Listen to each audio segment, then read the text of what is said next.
અમદાવાદની Asarwa civil hospital માર્ગદર્શિકાનું પાલન કરાવતી પ્રથમ હોસ્પિટલ બની છે। જી હા, રાજ્ય સરકારની માર્ગદર્શિકાનું પાલન કરાવતી રાજ્યની પ્રથમ હોસ્પિટલ બની છે। એન્ટીબાયોટિક્સની દવા લેવા માટે સરકારે જાહેર કરી છે માર્ગદર્શિકા। દર્દીને કેટલી દવાની જરૂર છે તે અંગે તપાસ કરાશે। 14 જેટલી રિસ્ટ્રિક્ટેડ દવા ચાલુ કરાવવા માટે બ્લડ કન્સર્ન લેવાની શરૂઆત કરવામાં આવી। બેક્ટેરિયાને શોધીને દર્દીને જરૂરિયાત અનુસાર જ દવા આપવાની કામગીરી। એન્ટીબાયોટિક્સ આપ્યા પહેલા 3 કેટેગરીની તપાસ કરવામાં આવી રહી છે।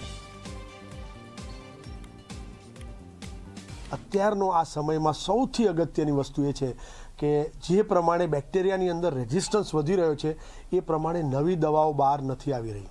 આપણી પાસે માત્ર 3-4 દવા એવી છે કે જેની અંદર અત્યારે રેઝિસ્ટન્સ જોવા નથી મળી રહ્યો અને જો આપણે ધ્યાન નહીં રાખશું તો આવનાર સમયની અંદર એવો સમય આવશે કે જો આપણનામાંથી કોઈને દાખલ થવું પડશે આઈસીયુમાં અને એન્ટીબાયોટિક આપશે તો એની અસર પણ થશે નહીં। આ સમય એવો છે કે દરેક હેલ્થ કેર વર્કર, સમાજના દરેક વ્યક્તિએ આ વસ્તુ મગજમાં બેસાડવાની છે કે એન્ટીબાયોટિકની જરૂર નહીં હોય તો એન્ટીબાયોટિક નહીં લઉં અને જો જરૂર હશે અને ડૉક્ટરે પ્રિસ્ક્રાઇબ કર્યું હશે તો એનો કોર્સ પૂરો કરીશ, અધૂરું નહીં મૂકું।